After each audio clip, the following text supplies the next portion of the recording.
ছাত্রদের এই আন্দোলনটা ছিল হচ্ছে দেশকে নতুনভাবে স্বাধীন করার জন্য, গণতন্ত্রকে ফিরিয়ে আনার জন্য, সবার অধিকার প্রতিষ্ঠা করার জন্য এবং আমাদের সবার সম অধিকার নিশ্চিত করার জন্য। আর এই অধিকার যখন প্রতিষ্ঠিত হয়ে গিয়েছে, যখন আমাদের সমস্ত দাবি মেনে নেওয়া হয়েছে, যখন প্রধানমন্ত্রী পদত্যাগ করেছে, তখন কিন্তু সবাই অনেক বেশি খুশি ছিল। সেই সাথে আমিও অনেক খুশি ছিলাম। দেশে অনেক আনন্দ উল্লাস হচ্ছিল, অনেক আতশবাজি ফাটছিল, অনেক মিষ্টি মুখ করানো হচ্ছিল। তো সব কিছুর মধ্য দিয়েও কিন্তু আমরা অনেক বেশি খুশিই ছিলাম বিকেল পর্যন্ত। বিকেলে আমিও অনেক বেশি খুশি ছিলাম, আপনারা সবাই দেখেছেন।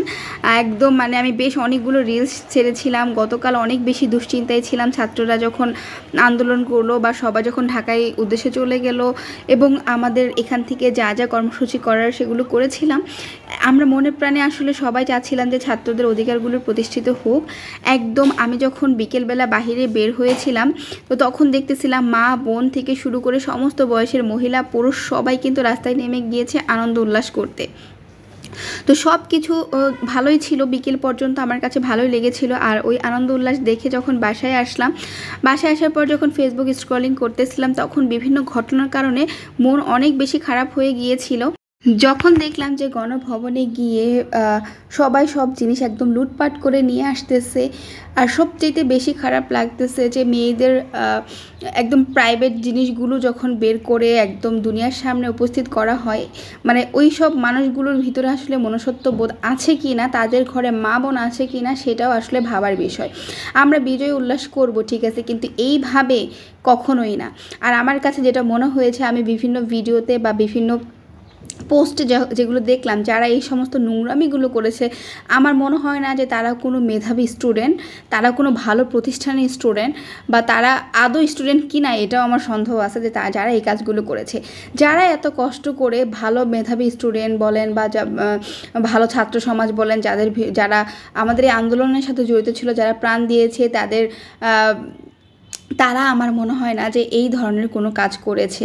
বাট ওই যে বলে না যে ছোটোবেলায় একটা প্রবাদ শুনছি হচ্ছে, 9 মণ দুধে যদি 1 ফোঁটা চনা পড়ে তাহলে নাকি পুরো দুধটাই নষ্ট হয়ে যায়। সেরকম আর কি, আমাদের এত এত ভালো কাজ, ভাই বোনদের এত এত ত্যাগ, এগুলোর মনে হয় যে এই জিনিসগুলো কয়েক মিনিটেই কিছু উচ্ছৃঙ্খল ছেলেপুলে একদম নষ্ট করে দিয়েছে আমার মনে হয়। আর বাঙালি হচ্ছে হুজুগে চলে, কেউ একজন একটা কাজ করেছে সবাই সেগুলো করতেই হবে। তারপর আমাদের নিজেদের বিবেক আমরা হারিয়ে ফেলি, আমরা নিজেরা বুঝতেই পারি না যে আমরা কি করব। ঠিক আছে, তো যাই হোক, এই ভিডিওগুলো ছিল যখন আমি এই বিভিন্ন ঝামেলার সময়ে, বাচ্চাদের স্কুল বন্ধ ছিল, তখন বাড়িতে ছিলাম, আমাদের গ্রামের বাড়িতে। তখনকার ভ্লগ, যেহেতু গ্রামে আমরা একসাথে অনেক মানুষ থাকি, তো তখন আমাদের বাসায় অনেক অনেক বাজার করা হয় একসাথে। তো সেই বাজারগুলোই হচ্ছে এখানে নামা ছিল, তো সেগুলোই একটু একটু করে হচ্ছে ভিডিও করে রেখেছিলাম। ভাবলাম যে সেগুলোই শেয়ার করি, আপনাদের সাথে আমার যে মনের দুঃখগুলো সেগুলো শেয়ার করি। তো যাই হোক, এগুলো তো গেল প্রথম কথা। দ্বিতীয় কথা হচ্ছে, আমার কেন জানো শেখ হাসিনার জন্য খুবই কষ্ট হচ্ছে। উনি কি বলবো, উনি কিন্তু দেশের জন্য একদমই কিছু করে নাই সেরকম না। উনি ওনার দেশের জন্য ওনার পরিবারের প্রত্যেকটা সদস্য শহীদ হয়েছে। ওনারা 2 বোন ছাড়া পরিবার হারানোর কষ্ট তো সেটা ওনার মধ্যে ছিলই।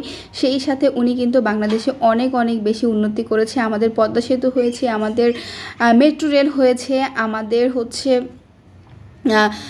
বিভিন্ন গ্রামে গঞ্জে যে কোনো জায়গায় অনেক সুন্দর সুন্দর পাকা রাস্তা হয়েছে। যেমন আমার বাবার বাড়িতে এদিকে অনেক সুন্দর সুন্দর পাকা রাস্তা হয়েছে, অনেক উন্নত হয়েছে, অনেক নদীর উপরে ব্রিজ হয়েছে। এই সব উন্নতিগুলো কিন্তু করেছে।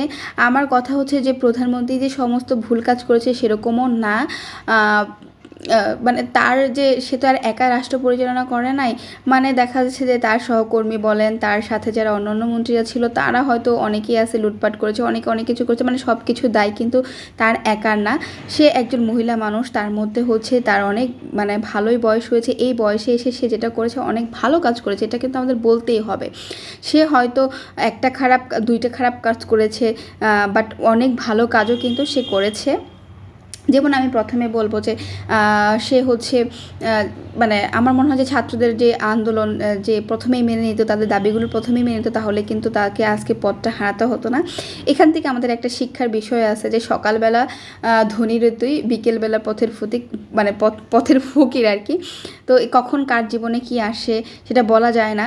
তো যে সকালবেলা প্রধানমন্ত্রী ছিল সে বিকেলবেলায় ফকির হয়ে শুধুমাত্র একটা ব্যাগ নিয়েই জাস্ট চলে গেছে দেশ ছেড়ে। কোথায় গেছে, কোথায় যাবে, কোথায় থাকবে তারও কোনো নিশ্চয়তা নেই। তো আমাদের কিন্তু এই জিনিসটাও মাথায় রাখতে হবে। আজকে যারা হচ্ছে ছাত্র আন্দোলন করেছেন, যে যারা তাদেরও কিন্তু এই অধিকারগুলো প্রতিষ্ঠিত করে সত্যের পথে, ন্যায়ের পথে যাইতে হবে। তো প্রধানমন্ত্রী আরেকটা ভুল ছিল যে সে নির্বাচন সঠিকভাবে করে নাই।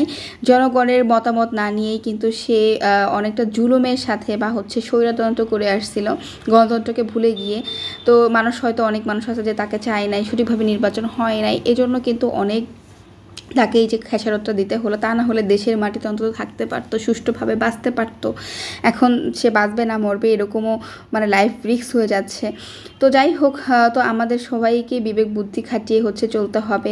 একটা দুটো ভুল মানুষের জীবনটাকে কিন্তু শেষ করে দেয়, কোথা থেকে কোথায় নিয়ে যায়। আর আমি আসলেই কেন জানি কষ্ট পাচ্ছিলাম। ধরেন আমরা একটা জায়গায় সারা জীবন আছি, নিজের দেশ ছেড়ে হুট করে এভাবে চলে যায়, এটা কিন্তু যে কোনো মানুষেরই অনেক বেশি কষ্টের একটা বিষয়। আর ওই যে বললাম যে তার পুরো পরিবার হারিয়েছে, এটার জন্য কিন্তু মানে তার অবদান আছে।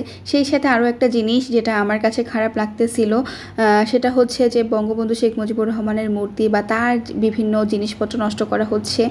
তো একটা কথা ভুলে গেলে চলবে না, আমাদের যে দেশ স্বাধীন হওয়া বা পাকিস্তানের হাত থেকে আমাদের দেশটাকে উদ্ধার করার পিছনে কিন্তু বঙ্গবন্ধুর অনেক অনেক অবদান আছে। তার যে বজ্র কণ্ঠ, তার যে বিভিন্ন ভাষণ, সেগুলো শুনেই কিন্তু তখন সে ছাত্র ছিল, ছাত্র সমাজ একসাথে হয়েই যুদ্ধ করে দেশটাকে স্বাধীন করেছে। তার নেতৃত্ব না থাকলে কিন্তু এই স্বাধীনতাটা কখনোই অর্জন সম্ভব হতো না। তো তার মেয়ের একটা দুটো ভুলের কারণে কিন্তু আমরা তার অবদান ভুলে যেতে পারি না, তাকে অপমান করতে পারি না।